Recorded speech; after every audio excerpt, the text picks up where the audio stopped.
Happy Friday to everyone. We have a 7-game slate. Let's talk some more basketball.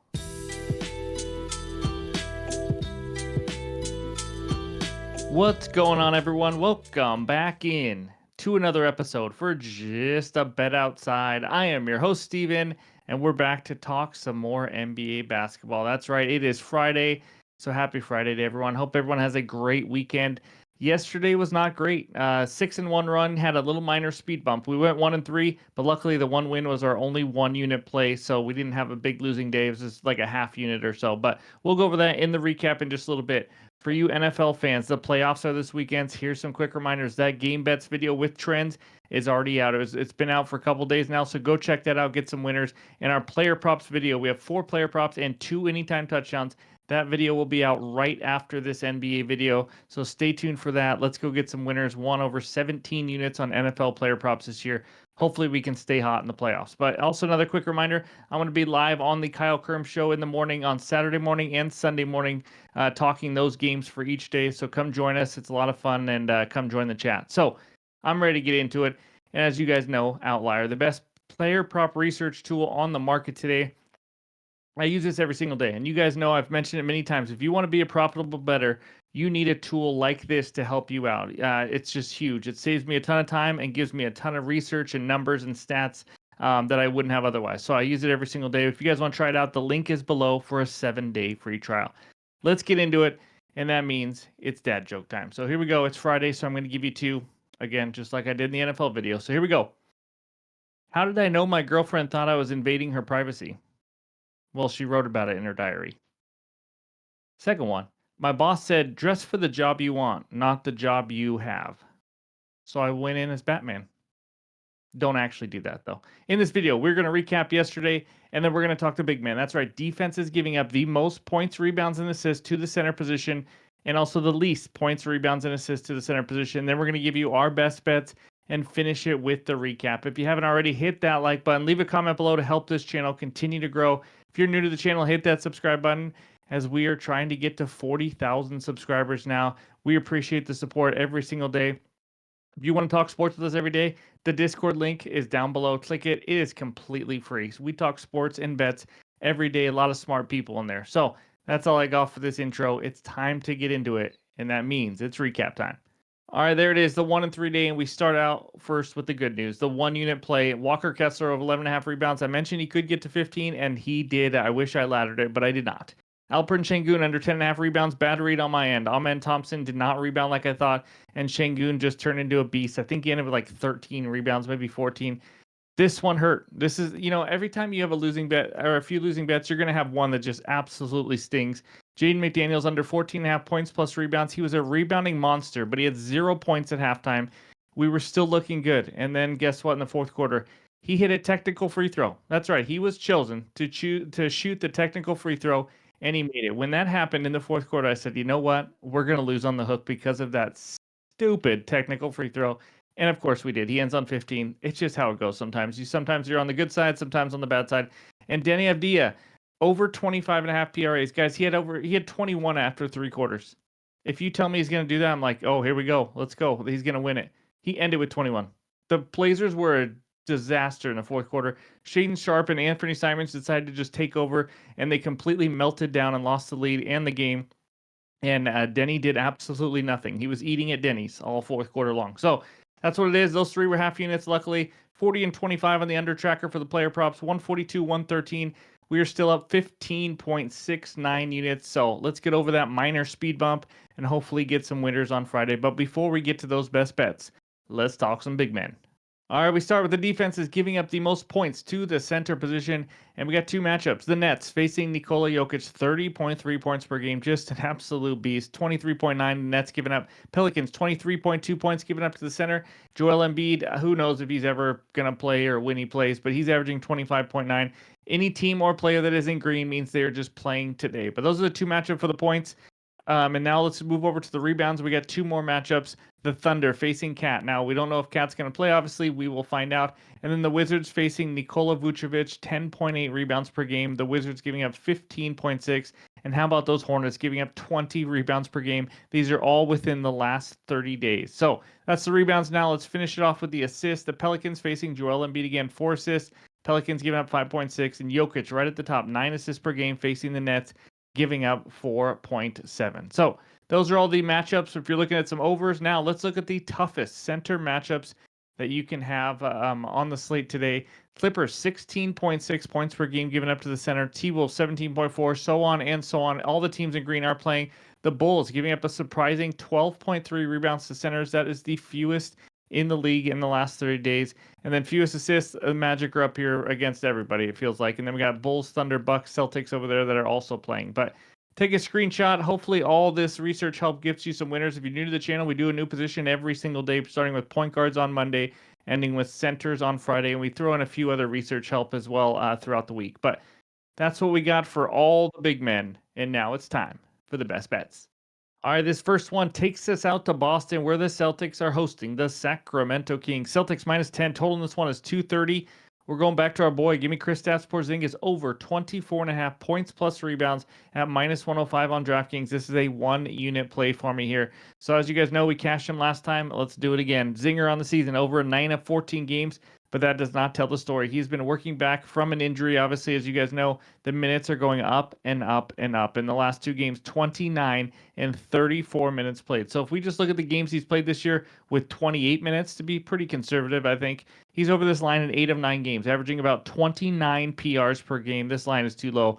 And then the one under that he had was against an elite Magic defense, averaging 15.7 field goal attempts in those 9 games, averaging 12.8 rebound chances, 6.3 attempted, 6.3 threes attempted per game. And in games last season where he played between 28 to 34 minutes, he averaged 29 PRs. Everything says that this guy is not a 24.5 PR guy. He should be in the high 20s and low 30s for PRAs at least. And he was over, by the way, in 20 of 28 games where he played 28 to 34 minutes last season. So I think this line is too low. The books are too slow to move it, in my opinion. And then the matchup, he's facing the Kings. He went over easily in his last 2 matchups. It wasn't this season matchups. It wasn't this season, but it was last season. But the Porzingis scoring profile, if you watch him, you know what he does. 38% of his shots are from above the break threes. Kings are the 4th worst defense defending that. 20% of his shots are from the pick and roll. The Kings are a bottom 5 team. They're 28th defending the pick and roll.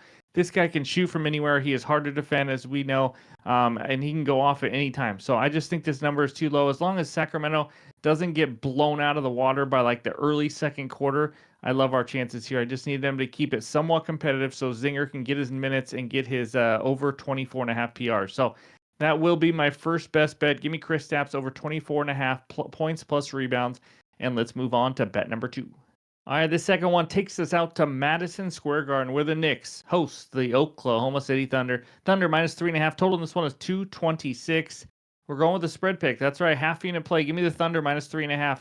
In this one, we're going to talk some injuries first. This is key. So Cat and Miles McBride are both questionable to play. Cat sat out 2 games ago, and now he's on the injury report again. It says he's iffy for Friday. If he doesn't play, I think this 3.5 line is an absolute steal. So we're going to take a chance here. Sometimes you do this and you get massive CLV, and especially with line movement, because if Cat is out, this line will not stay at 3.5. I'll tell you that. But on top of that, the Thunder are a top 3 team in the league. We know that. And they're coming off a tough loss versus Cleveland. And I love backing a really good team like this coming off a loss. Matchup-wise, OKC is the best defense in the NBA defending the pick and roll. We've talked about it before. Knicks use the pick and roll more than anybody else in the league. You saw the Thunder. They were able to slow down the Knicks' potent offense last week when they played each other. They held them to 107 points. They figured it out in the second half. They held the Knicks, this Knicks team, which is a top 3 offense in the league, to 41 second half points. I think we see more of the same. If Cat's out, we're definitely going to see more of the same, in my opinion. I watched some of that second half in their last game. Knicks had no answer for SGA as well. They got outscored 63-41 in that second half. It was just a demolishing. ATS numbers: Thunder 10-6 against the spread on the road. Knicks 9-7-1 ATS at home. So Knicks being at home doesn't really scare me or anything right here. And to me, some of this is also just a gut feel. Like I said, I'm backing a really good team coming off a loss. They're hungry. They want to win. And then we have Cat and Miles McBride. And McBride's a big loss too. They don't have a deep bench. So if he can't play and can't come off the bench and provide some more scoring, which they will need against this number 1, number 2 defense overall, I just think this defense is too much. I think SG and this Oklahoma City Thunder offensively will get the job done. I like the Thunder -3.5 as my second best bet. All right, this third one takes us out to Philadelphia, where the 76ers host the New Orleans Pelicans. Sixers -4.